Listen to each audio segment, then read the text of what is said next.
From taco night in Tulum to sushi in Tokyo, every bite is rewarding and post-worthy with Amex Gold's 4 times membership rewards points at restaurants worldwide. Wherever you dine, points are piling up. So bring your friends along for your next course, because it's not all about the posts. It's about the company and the memories. How can gold from Amex sweeten your next food moment? Learn more at americanexpress.com/explore-gold. Terms and points cap apply.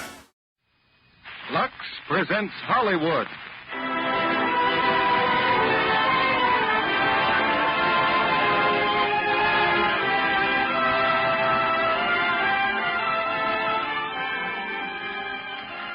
The Luxe Radio Theater brings you Nelson Eddy, Susanna Foster, and Basil Rathbone in The Phantom of the Opera with Edgar Barrier. Ladies and gentlemen, your producer, Mr. Cecil B. DeMille.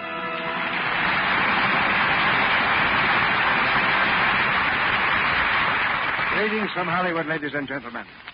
A Broadway first night thrills the few hundred people who can enjoy the play.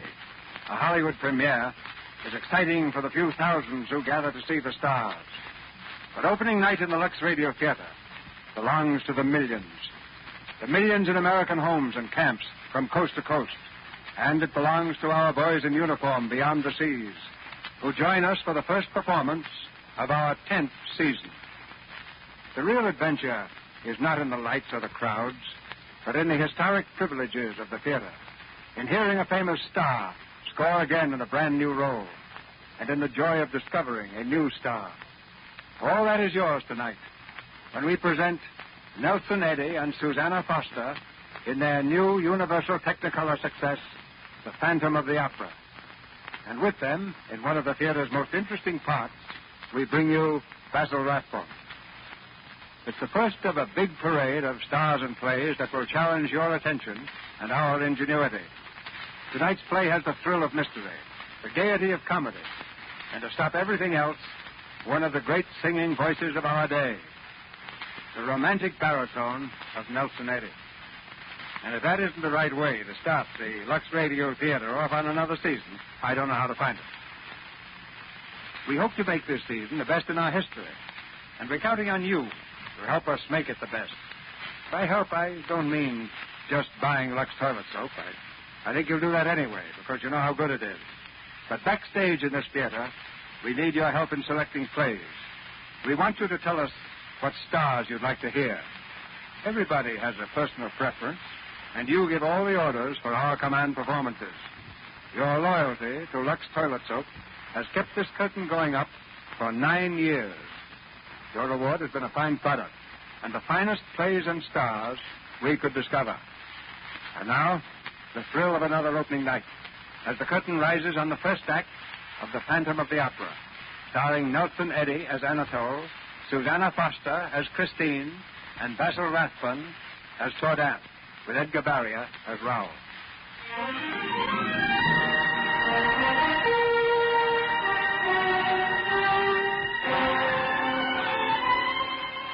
In the year 1880, the old Paris Opera stood like a giant torch in the heart of the city. 1,000 windows ablaze with light. But there were shadows, too. Shadows that flitted high in the gallery over the great stage. Shadows that lingered in the subcellars far beneath the street, where the black sewers of Paris ran sluggishly in the dark. But we were not concerned with these things, or so we thought at the time. We of the opera knew only the light of the dressing rooms, the bright gaiety of the stage. I suppose it all began the night we sang Martha. The house was crowded, enthusiastic. There were no shadows for us that night.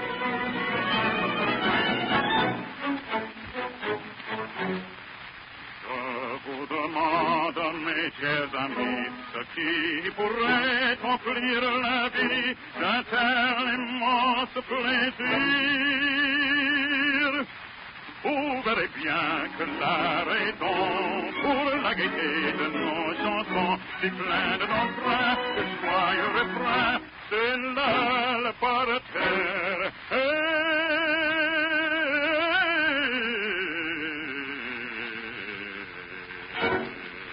À nos cœurs si chers.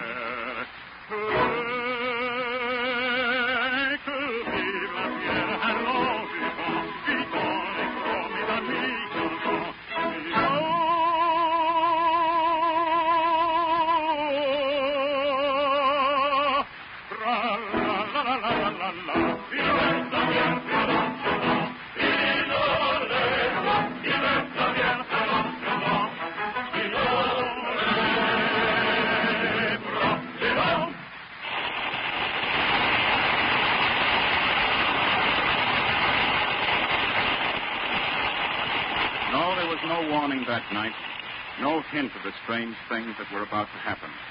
But I noticed at the finale that Christine was not on stage for the curtain call. Christine Dubois, who sang the role of Nancy. It was not like her to miss the finale of the act.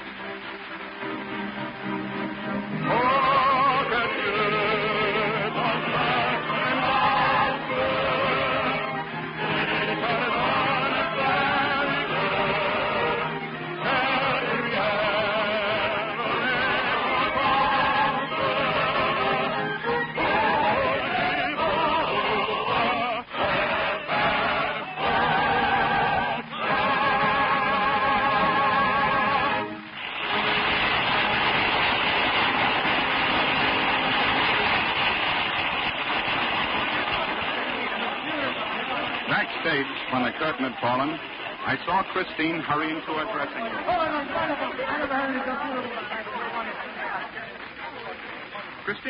Christine, wait. Yes, Anatole, what is it? What happened to you? You weren't on stage. Why, You weren't ill, were you? Oh, no. You're all right? You sure? Of course, Anatole. Do I look all right? Oh, you look lovely. What happened? Well, I had a visitor. Somebody wanted to see me. Oh? Mademoiselle Dubois. Oh, good evening, Maestro. Mademoiselle, I understand that you were entertaining a gentleman backstage during a performance. Is that true? Yes, Maestro. You are not the greatest soprano in the world, mademoiselle. Not yet.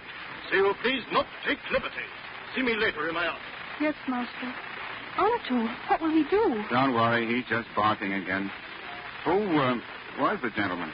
Well, he's an old friend of mine. But not so very old. No. He's Inspector Daubert de Sûreté. Inspector? You mean a policeman? Well, he's not an ordinary policeman. Oh, does he sing? No. He's a graduate of the military academy at Saint-Cyr. How much does this man mean to you? Well, I'm not sure. Christine, it's not like me to preach. But someday you'll have to choose between your career and what's called a normal life. You can't do justice to both.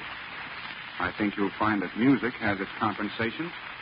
In other words, you don't think I ought to have supper tonight with Raoul? No. But you, Anatole, that would be all right? Definitely. We'll see.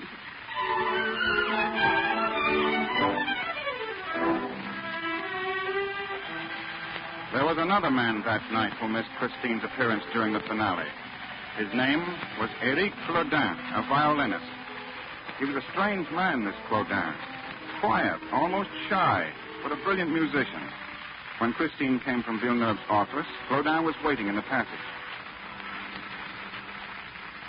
Good evening, mademoiselle. Good evening, Claudin. Monsieur Villeneuve will see you now. Thank you, mademoiselle. Good night. Oh, mademoiselle, may I speak to you for a moment?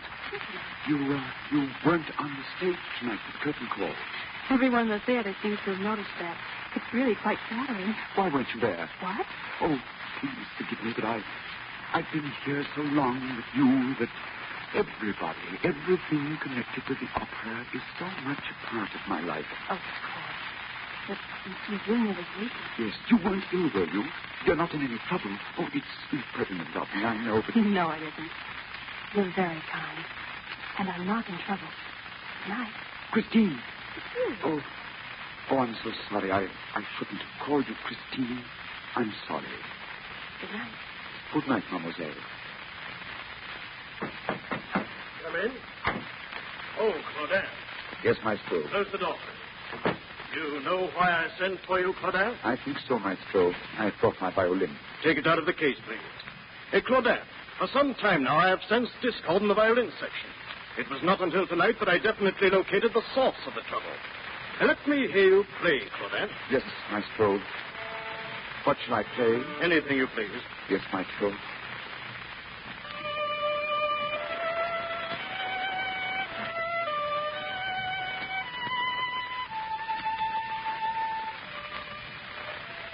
Wait a moment.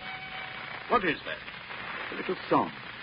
A lullaby from Provence, where I was born. Oh, it is very nice, very charming. I've written a concerto on the theme. Yes, charming, Claudin, but too simple. Suppose instead you let me hear the opening movement in the third act of Martha. Well? It's no use, maestro. Something's happened to the fingers of my left hand. I see. Perhaps it's only temporary, maestro. Perhaps it will get better. I hope so. In the meantime, I'm sorry, Claudin, very sorry. You've been with us a long time. 20 years. What am I to do, Maestro? I know it's hard, but no doubt you've saved enough to retire on. Yes, of course. And in appreciation of your long service, I shall arrange with the directors to have a season ticket issued to you. Thank you, Maestro.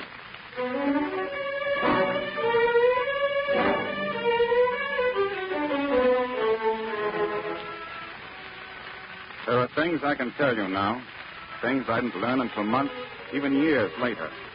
Claudin had no money put aside. He lived in a miserable garret in the Paris slums. He was cold in the winter and often hungry.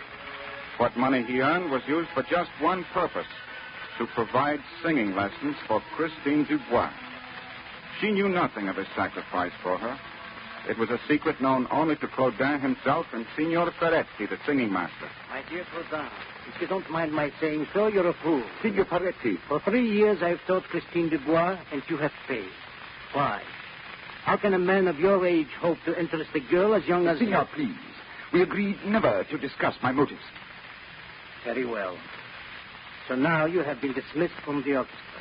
You can no longer pay for her lessons.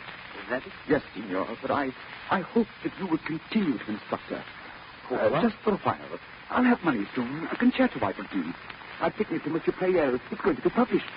Yes, I know. Every violinist has written a concerto. Then you'll go on with the lessons, Signor? Why should I? Why should I assume your burden? The girl means nothing to me. But her career means a great deal to me, Signor. More than anything else. I'm sorry for that. Really sorry. I will let her come a few times. Then I will tell her she no longer needs me. But that isn't true. Perhaps not. Signor, if you will give me just a little more time. You will have time, Claudin, when you have money.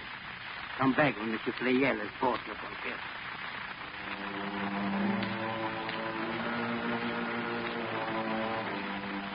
For weeks, Claudin haunted the publisher's office, but always it was the same story. Monsieur Pleyel was too busy to see him. One evening, just at dusk, Claudin forced his way past the manager, up the stairs into Pleyel's study. Who's that? Monsieur Pleyel. What are you doing here? I've been waiting to see you since this morning. Didn't I tell you I was busy? Georgette, more acid, please. Is this the bottle? The blue one, dear. Pour it in the tray and be careful, dear.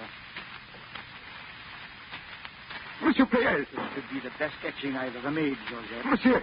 Will you please be careful? Those trays contain etching acid. Would you like to burn the skin from your hands? I'm sorry, monsieur, but my manuscript. I must find out about my concerto. Georgette, would you mind giving the fellow his manuscript? You'll find it on the table if it's anywhere. What is your name? Claudin. Eric Claudin. Claudin? I don't see it. No, it wouldn't be there. It's a large manuscript in a portfolio. Well, I'm sorry, but I don't know where it is. Oh, but it must be here. Well, if it isn't turn up, you might call again in a few days. But you don't understand, mademoiselle. It's the only copy I have. It represents 2 years' work. You heard what the lady said? Get out. But it was brought into this office. It must be here. It must be found. Did we ask you to bring your manuscript to us, Claudin? Perhaps some employee has thrown it into the wastepaper basket where it probably belongs. Good night. Listen. That's piano. That's my music. Someone's playing my music. I thought I told you to get out. You stole my music. Thief. Help! Let it go!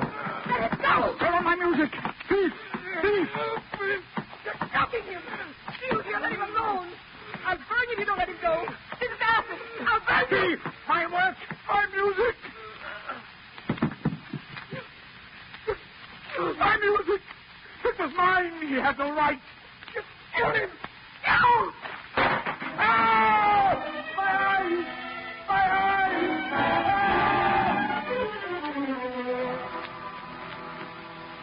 In that room, a man lay dead on the floor, and Claudin stumbled down the steps, screaming in agony, the acid burning into his face. Into the street he ran with his hands before him, groping his way blindly through the darkness. He was seen once on the Rue du Jardin and again in a dim street near the opera.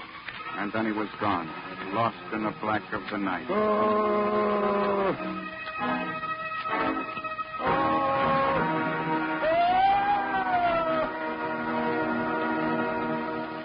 There was a search, of course, but he was never found. It was not a thing that was close to any one of us. It was something you read about in the newspaper, shudder over for a moment, and then try to forget. In a few days, it was out of our minds completely. For Christine and I were rehearsing a new opera. One morning, we were sitting at the piano in her home.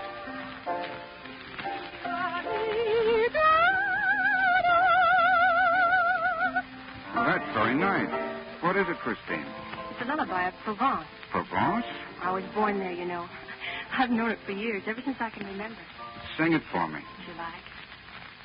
Hear those bells ringing soft and low, bringing peace through the twilight glow,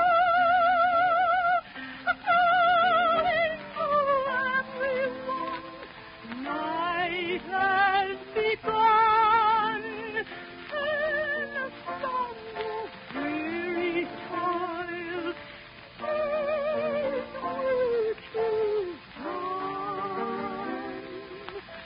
hear them ring while my love drift and dream through their long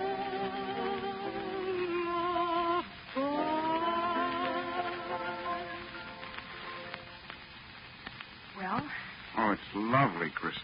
Christine. Yes, Aunt Bertha. Didn't you hear the door? Monsieur Daubert is here. Good morning, Christine. Oh, good morning. You see, monsieur, they call this rehearsing. Rehearsing. Huh. Well, I'm sorry to intrude, but I must speak to you, Christine. But you see, I'm busy right now, Raoul. Anatole has been helping me. Yes, to rehearse. Yes. Monsieur is very kind. Well, not at all, monsieur. I find it a pleasure. I'm Anatole Garin of the opera. Oh, I'm so sorry. This is Inspector Daubert of the Sûreté. Oh, the policeman. Police inspector, monsieur. Yes, of course. I've heard of you, Inspector. Your work must be very exciting. Oh, not half so exciting as yours, monsieur. It doesn't lend itself to self-expression. Christine, I'd like to see you alone, please. I'm here on business. With me? What business could mademoiselle have with the Sûreté? What is it, Raoul? If you don't mind, I'd rather Anatole stayed. Very well. Christine, do you know Eric Claudin? Why, yes. How well? I knew him as a violinist in the orchestra. Well, I met him a few times in the foyer, on the stage or outside the opera, but that's all. He acted a little strangely. Strangely? How do you mean? Well, I don't know. He just seemed eccentric, but harmless. I thought he was a rather kindly fellow until I read of the murder. What is it, Raoul? He was a kindly fellow until he thought Pleyel was robbing him of his work. Then something snapped, and he became a homicidal maniac. But what has all this to do with me? Well, we found something in his room, Christine, that connects you with him. No doubt you can explain. What is it? This statuette. As you can see, Christine, it's the image of you. So that's what became of it. Be good enough to explain yourself, monsieur. Certainly, that statuette is mine. Yours? Definitely, I made it. I intended to make you a present of it, Christine. How nice of you, Anatole. Unfortunately, it disappeared from my dressing room. That's an extraordinary likeness. My compliments on your versatility, monsieur. Christine must have posed for this many times. I never posed for it, not once. You did this from drawings, monsieur? And from memory, monsieur. Extraordinary memory. Thank you. But it's a simple matter to recall Christine's face and figure. I'm sure you found it so, monsieur. Mm-hmm. But what was the statuette doing in Claudin's room? He must have stolen it. It's obvious. Is it? Speaking purely as an inspector of the Sûreté, I'm afraid even the obvious needs confirmation. But as a man, monsieur, I'm sure you can understand. Sitting there in the orchestra pit night after night looking at Christine, Claudin probably fell in love with her. You admit that is possible, no? Mm-hmm. Christine, did Claudin ever seek more than a casual acquaintance with you? No, never. Can you imagine so diffident a lover, monsieur? Claudin was barely 50. No doubt he lacked fire. No doubt. Christine, this statuette is yours. I give it to you. You'll give it to her? Yes. Well, that's interesting. I'll accept it as a gift from both of you. Thank you. Oh, you're quite welcome. It seems I have the worst of this bargain. In the future, Monsieur Inspector, I detect you model. In any case, that was a bad clue. Oh, not so bad as it seems. It enabled me to recover Mademoiselle's statuette. Is that your carriage at the door, monsieur? Yes? Would you be good enough to give me a lift? Well, which way are you going? Oh, it doesn't matter. As inspector of police, I have business all over Paris. Well, in that case, au revoir, Christine. Au revoir. You've been most helpful, Christine. Most helpful. I hope you catch Claudin. Thank you. Well, you ready, monsieur? At your service. Well, after you, monsieur. Well, after you, monsieur. Thank you, monsieur.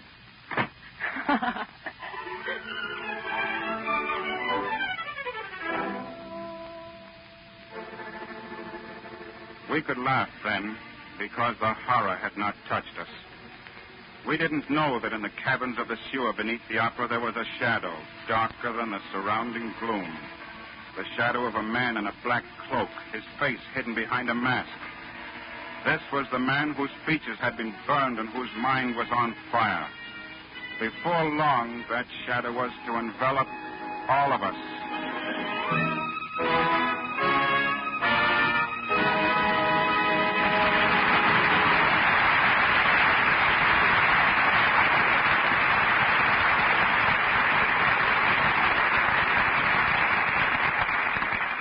In a few moments, Mr. DeMille and our stars, Nelson Eddy, Susanna Foster, Basil Rathbone, and Edgar Barrier, will return in Act Two of The Phantom of the Opera.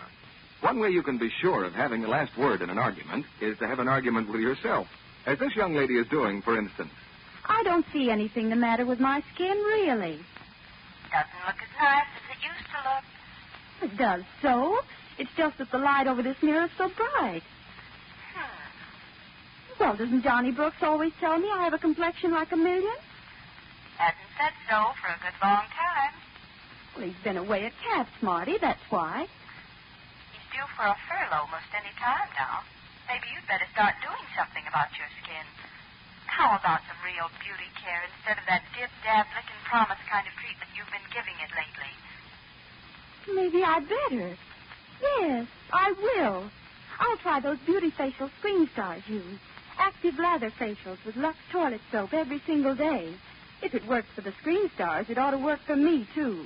Well, she'll find it does work. This gentle complexion care used by 9 out of 10 Hollywood stars. You see, Lux toilet soap is a real beauty soap. With lather so rich and smooth and superfine, it feels like a caress on the skin. Lovely Screen Stars tell you they take their Lux soap beauty facials this way. They smooth lots of the creamy active lather well in. They rinse with warm water and splash with cold. Then they pat their skin dry with a soft towel. Now, that's a very simple, easy care, but if you use it every day, you'll find that soon your skin feels softer, smoother, takes on a fresher, lovelier look. Why not get some Lux toilet soap tomorrow? You'll notice each satiny white cake is hard milled. That means it lasts and lasts. And remember, it's patriotic not to waste soap. Use only what you need. Don't leave your cake of Lux toilet soap standing in water. And be sure always to put it in a soap dish that's dry. And now, Mr. DeMille returns to the microphone. Act Two of The Phantom of the Opera, starring Nelson Eddy as Anatole, Susanna Foster as Christine, and Basil Rathbone as Claudin, Edgar Barrier as Raoul.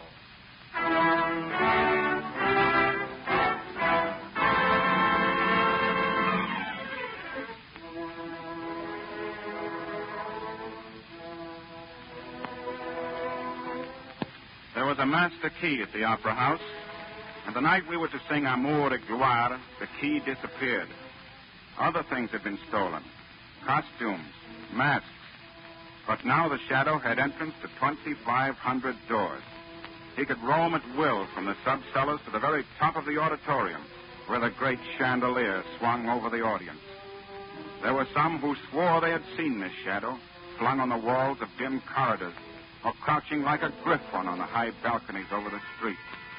And there were some who swore they had heard mutterings in the deep cellars where the sewers ran flat. And tonight, it is Amour et Gloire. Amour et Gloire with Anatole Garin.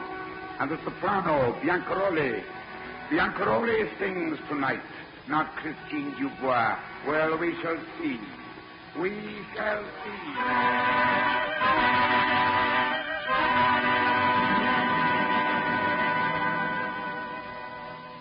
It was strange the way it happened. In the third act, the libretto called for me to give Biancaroli a cup of wine. When she had drunk it, I thought for a moment that her face paled. She finished her aria and left the stage, but she was late for her next entrance. There was a wait. And then came the cadenza from off stage. I knew that voice, but it was not Biancaroli who was making the entrance. It was her understudy, Christine Dubois.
second act. You saw me, Maestro. Madame Biancaroli, we realize... If you realize I was drugged, then tell that police inspector there to arrest the man who did it. We all know who it was. Anatole Garin. I know nothing of the sort, madame. I am a police officer, not a psychic. It is my duty to collect evidence without prejudice. Haven't you evidence enough? Everyone knows. Madame, will you be seated, please? Monsieur Garin, is it true that you had the opportunity during tonight's performance to place the drug in Madame Biancaroli's glass? Certainly, Monsieur Inspector. We all did. It becomes then a question of motive. The motive is very simple. Garin wanted to get me out of the way to make room for that... Are you referring to Christine Dubois? I am. You heard, Monsieur Garin? Oh, yes. Madame is in good voice and most explicit. Have you anything to say, monsieur? I deny Madame's accusation. Do you deny, monsieur, that you had any motive in drugging Madame?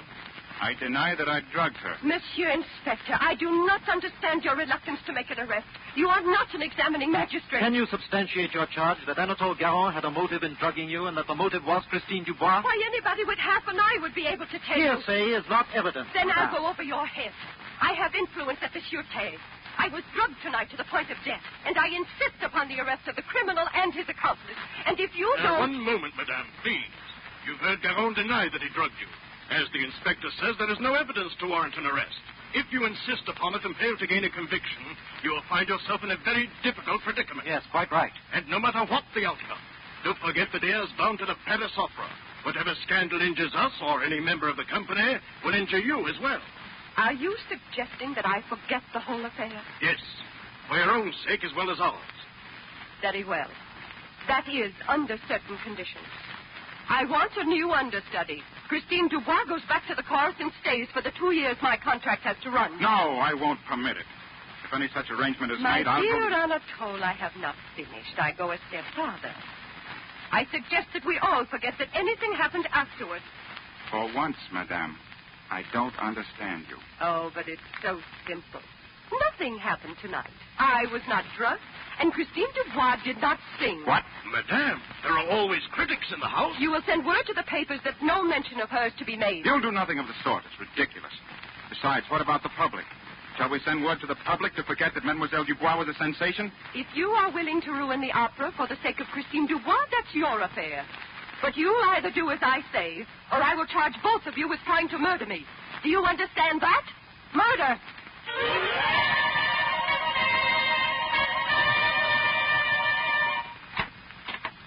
Ah, Madame Biancaroli.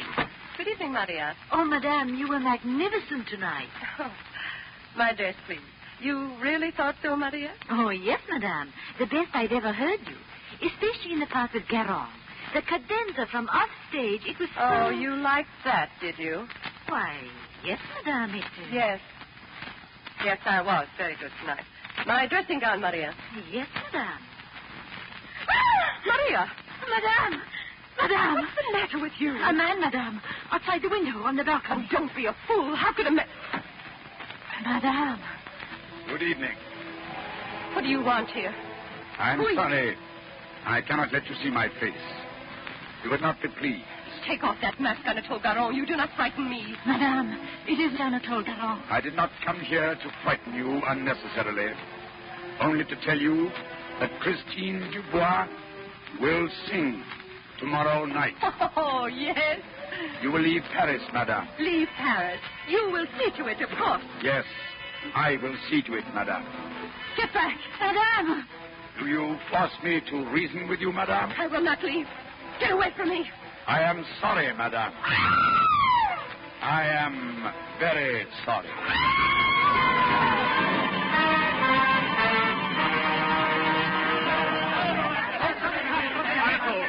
Anatole! What is it? Madame Biancaroli and her maid.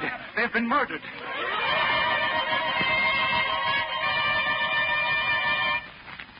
The opera was closed for almost a week. And then from somewhere within the darkened building, a note was written to the directors. Gentlemen, the opera must open very soon. Christine Dubois will replace Biancaroli, who chose to ignore my advice.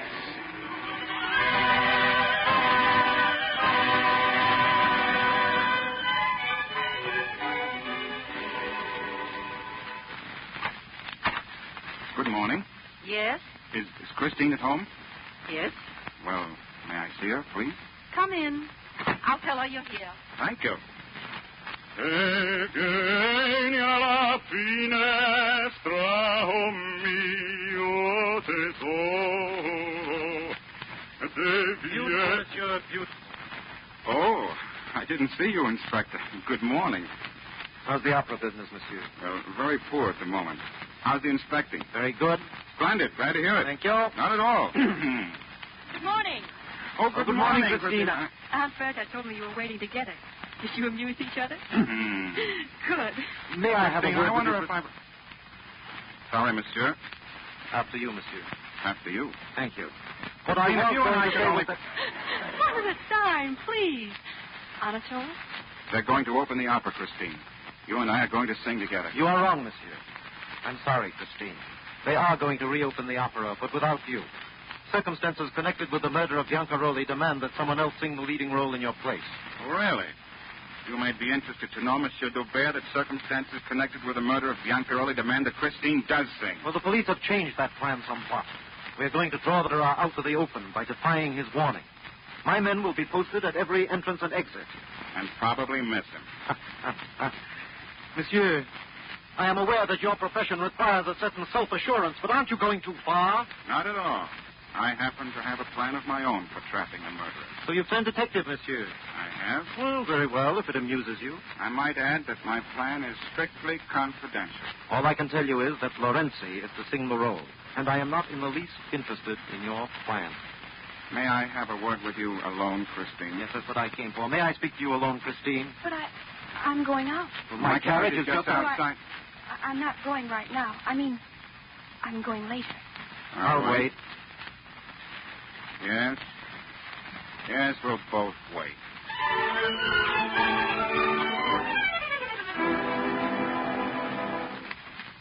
We were certain now that the murderer was Eric Claudin. The plan I had worked out took me to the home of a great pianist and composer. On the night before we were to open, I went to see Franz Liszt. Very nice. But do you really think this Claudin could be tempted to leave his hiding place and risk his life merely to hear his own concerto? Played by Franz Liszt himself. Do you doubt it, maestro? Now, my plan is for you to play the concerto between the second and third acts. Then well, so many crimes have been committed in the name of music. It seems only fair to use it now to avert one. I am at your service, monsieur. Oh, thank you, maestro. Most exciting, this detective work. Most exciting. Well, it's more than exciting to me. I have the honor of being suspected of the crime.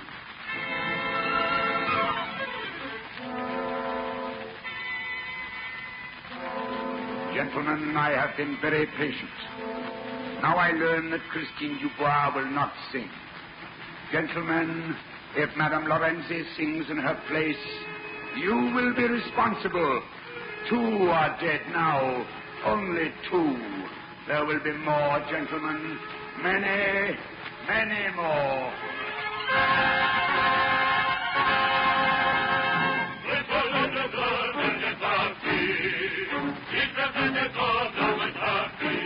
Lorenzi sang that night.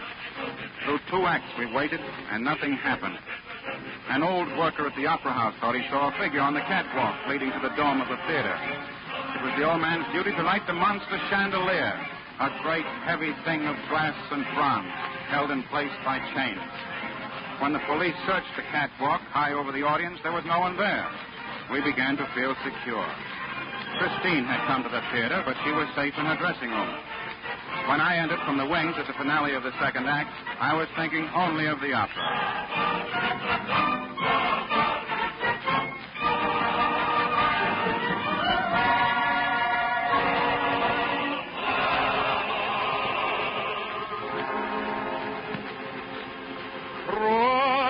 Войска прискакали,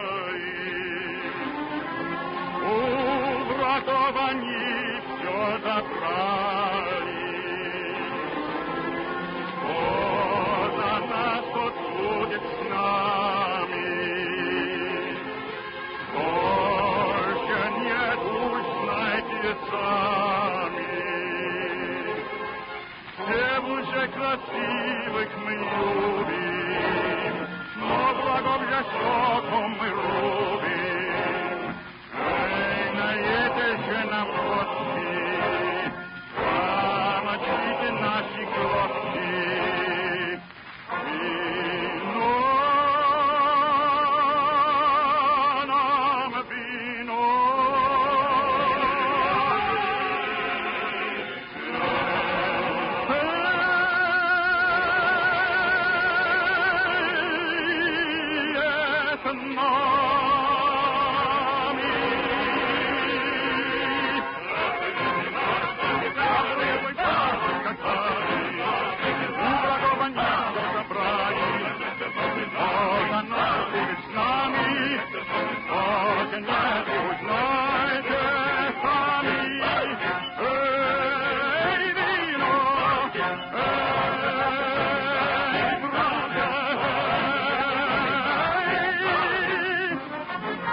krasy na świecie nie. Świat moja Pana Toboj, одной Тобой.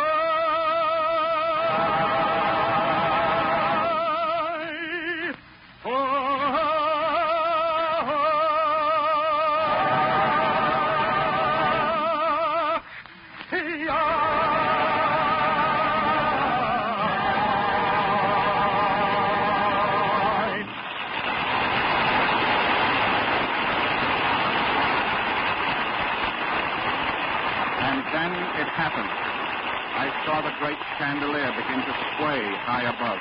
It swung to and fro like a giant pendulum. Others had seen it, too. A woman in the audience screamed. There was no time to get out of the way. The audience below was frozen, staring up at the monster of glass and bronze. And then it came hurtling down through space.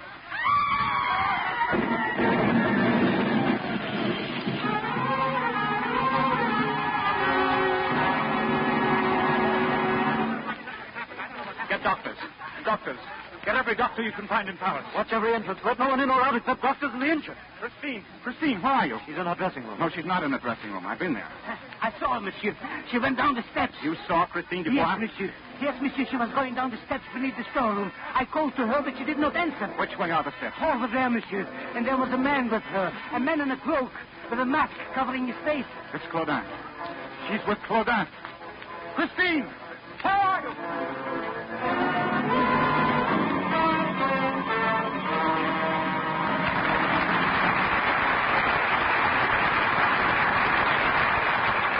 We pause now for station identification.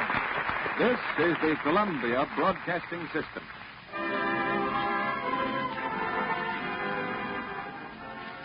After a brief intermission, Mr. DeMille presents Nelson Eddy, Susanna Foster, and Basil Rathbone in Act 3 of The Phantom of the Opera. And now, our Hollywood reporter, Libby Collins, with a fashion tip. Why, Mr. Kennedy, I thought our listeners would be interested in this little example of resourcefulness on the part of one of our famous stars. Screen stars must look chic and glamorous always, you know, but they're subject to the same wartime limitations as the rest of us. Take hairpins, for instance. Why, Libby, even a mere man has heard that hairpins are almost as scarce as nylon. Alas, that's true, Mr. Kennedy. But Aunt Lupino found some wooden ones that were lacquered in bright colors. Much too pretty to cover up, I'd have thought. So she parted her hair in back, pulled it up on top of her head, and on each side of the part set a row of the colored pins to make a crisscross pattern. Look, cute as could be, too. That sounds like Ida, Libby. She's as smart and bright as Quicksilver. Yes, Mr. Kennedy, and she darts around Hollywood almost as fast. She has to, what with her studio work and the hours of war work she puts in. Not much time for beauty care, either. That's why she depends more than ever on Lux toilet soap for complexion loveliness. My daily active lather facials are such a wonderful beauty aid, she says. Busy women everywhere find that's true, Libby. Those Lux Soap beauty facials take just a few minutes a day. Yet the creamy lather gives skin gentle, thorough care it must have to be soft and lovely. Yes, a few minutes every day to smooth a rich lather in, and you can just feel your skin taking on new freshness and beauty. No wonder Lux toilet soap is the beauty soap of the stars. Reason enough why every woman owes it to herself to try it. Lux toilet soap is as fine a soap as money can buy. It's hard milled. That means it lasts and lasts. Each cake is set and smooth and fine. And if your dealer is temporarily out of stock due to wartime conditions, please be patient. He'll have more very shortly. Remember, Lux toilet soap is worth waiting for. Start your Hollywood beauty care soon. Now, our producer, Mr. DeMille. There's always excitement backstage after an opening. You're invited to join us for a chat with our stars when the curtain falls. But now here's Act 3 of The Phantom of the Opera, starring Nelson Eddy, Susanna Foster, and Basil Rathbone, with Edgar Barrier.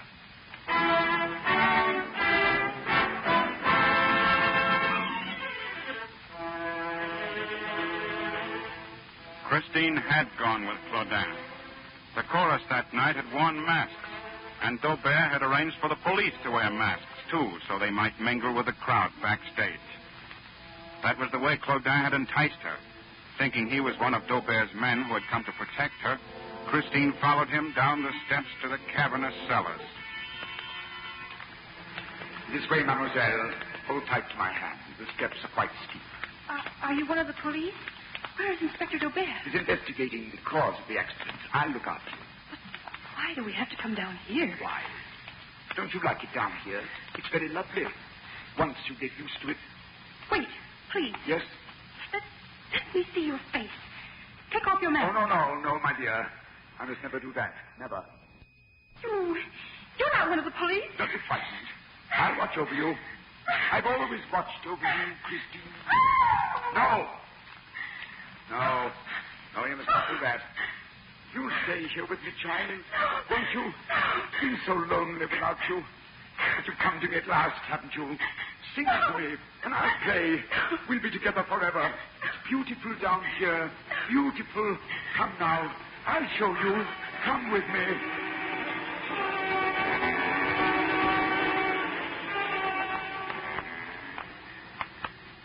This is the last turn, just through the tunnel. Thank you. You're not frightened, are you? Thank you. You know I'll not harm you, don't you? How could I harm you? I've always helped you, haven't I? Yes. Yes, once. You've helped me. Of course I have. Bianca Rolling you. She wouldn't let you sing. She didn't know how much I love you. But now she knows. But it doesn't matter anymore. Nothing matters except you and me. Now you'll sing all you want to, but only for me. You will sing and want to, won't you, my darling? There's a piano in the opera foyer. We'll go up there, monsieur. You can play it, and I'll sing for you. You don't understand. We can't go back, ever. It was I who made the chandelier fall. I. For you, Christine. But I warned them. I told them to be death and destruction if they wouldn't let you sing. Oh, come. Come, my child. Isn't far now. But there. Look. Didn't I tell you it was beautiful here? You didn't know we had a lake all to ourselves? Look at your lake, Christine. You'll love it. You'll love it when you get used to the dark. It's friendly and peaceful. Brings rest and relief and pain. It's right under the opera house. And the music comes down and the darkness distills it. Cleanses it of the suffering that made it. Then it's all beauty. And life here is like a resurrection. I came here when my face was on fire. I found calmness in that dark water and comfort in the blackness over it. Then I heard you sing. I thought I died and that you'd come to me. And the others sang and destroyed my heaven, so I destroyed them. You heard me from here? Oh, yes. Why, this is my private auditorium. Strange air currents circle these passages. They catch the music as it flutters down like a living bird in a net. You can hear the opera almost as well as from the highest balcony. I heard it. Yes, just as I heard it. Well, when I first came to Paris. You're not afraid anymore, are you? No, of course you're not. Then come with me. Come.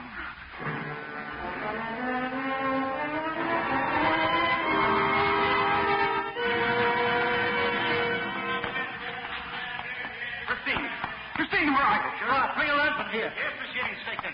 Here, monsieur. Christine! Unbreak it, for then take the passage to the left. Be careful now. You have another lantern, Inspector? This is the only one left. You'd better stay with me.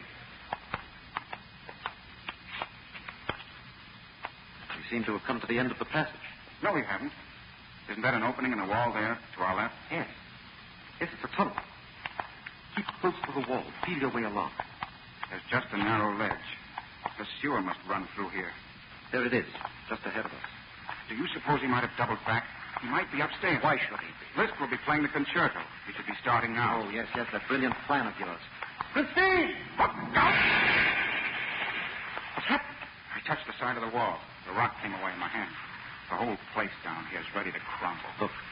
Look up there, just ahead. Yeah. It looks almost like a lake. Come on. Christine! Christine! Christine!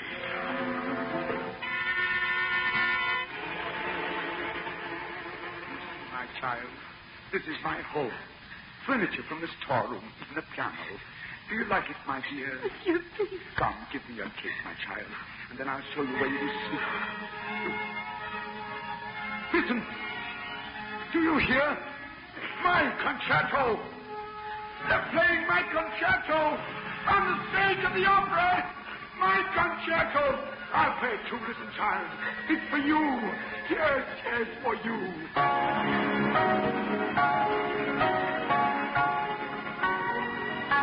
Do you like it, my child?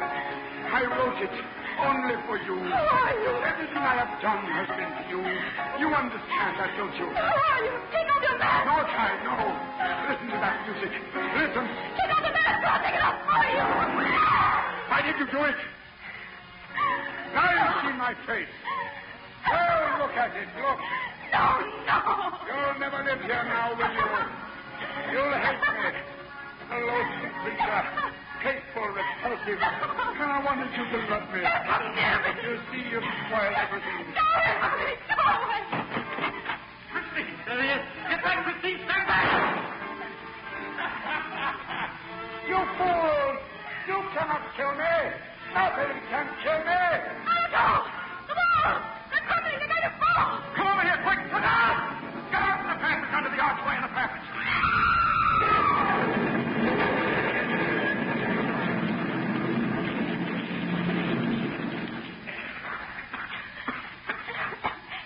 Christine, are you all right? Inspector? All right. Claudin, he's still in there under the rock. My shot must have started the cave-in. Come, Christine. We'd better start back. But Claudin... It's no use. It would take days to get him out. He's dead, Christine. It's so strange. He said he wrote the concerto for me, the song I've known since I was a child. Who was he? He came from your district in Provence. Everybody there must have known that old folk song. He was almost a stranger to me, and yet somehow I always felt drawn to him with a kind of pity and understanding. His suffering and his madness will be forgotten. But his music, his concerto, that will remain.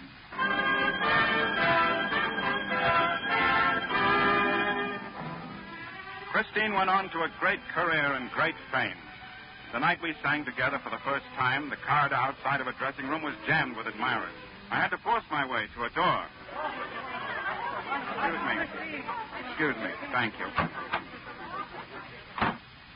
Anatole! Oh, you were magnificent, Christine. Incomparable, beautiful, a sensation. Is that all? I've just begun. It would take days and years to tell you how wonderful you were. We're having supper tonight at the Café de l'Opéra. Well, I'm terribly sorry, Anatole, but I can't tonight. Why not? Have you another engagement? Well, yes. With whom? With me, monsieur. Oh, that policeman? Inspector of police, monsieur. Well, how soon will you be ready, Christine? The carriage is waiting. I know Monsieur Garin will excuse me. How do you know? I have an idea. Why can't we three have supper together? I am not in the habit of taking baritones to supper. And I don't care to be seen in public with the police. Christine, you'll have to make up your mind finally and irrevocably between the two of us. Exactly. Very well. Will you gentlemen excuse me? Of course. Thanks. Good night. What? What did she mean, good night? Well, something tells me, monsieur, that she has gone to meet her public. Monsieur Garon, could you join me for a bit of supper at the Café de l'Opéra? With pleasure, monsieur. Think we can get through that crowd? Certainly. After all, who'd pay any attention to a baritone and a detective? Quite right. Well, shall we go? After you, monsieur. Oh, no. After you, monsieur.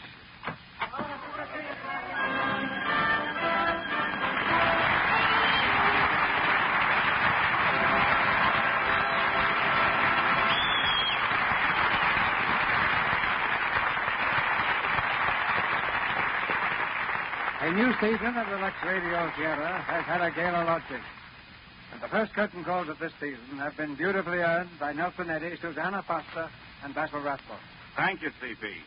Our congratulations to you on the beginning of the 10th year of this theater. Remember what Tennyson wrote. Men may come and men may go, but the mill goes on forever. Or something like that. My recollection is it was a brook.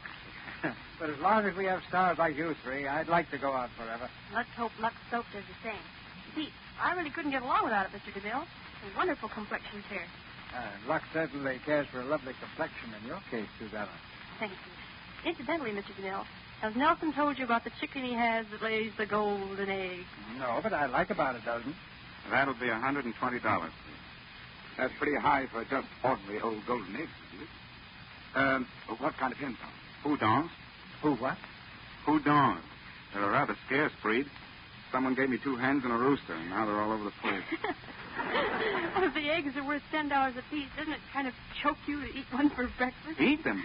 Say, the hens won't let an egg out of their sight. They want to set right away. No, I hardly blame them. At that price, even a radio comedian wouldn't mind laying an egg. Where'd the hens come from, Nelson? Somewhere around New Orleans. I plan to crossbreed the Houdons with my New Hampshire Reds and see what happens. When you become the Houdini of the Houdons, I suppose you'll give up singing. Well, the way those hens are eating now, I'm going to have to sing loud and often. What's your play next week, C.B.? Well, it's a drama of adventure in the air. The RKO screenplay, Flight for Freedom. And our stars will be Rosalind Russell, George Brent, and Chester Morris. Rosalind Russell played the same part on the screen with brilliant success. A world-famous woman flyer whose career comes to a climax in a mysterious trip across the Pacific. So don't miss Flight for Freedom, with the takeoff at our usual time next Monday. Sounds like a direct hit, C.B. Good night. Good night. Good night. We make music at the box office tonight. Our sponsors, the makers of Lux Toilet Soap, join me in inviting you to be with us again next Monday night when the Luxe Radio Theater presents Rosalind Russell, George Brent, and Chester Morris in Flight for Freedom. This is Cecil B. DeMille saying good night to you from Hollywood. The Universal screen production of The Phantom of the Opera in Technicolor, starring Nelson Eddy, Susanna Foster, and Claude Rains with Edgar Barrier, will have its New York premiere on October 14th. Basil Rathbone appeared tonight through the courtesy of Metro-Goldwyn-Mayer Studio. Our music was directed by Louis Silvers. And this is your announcer, John M. Kennedy, reminding you to tune in next Monday night to hear Rosalind Russell, George Brent, and Chester Morris in Flight for Freedom. Food shortages need not deprive your family of their vitamins and minerals. Just get Bims. They're new and different.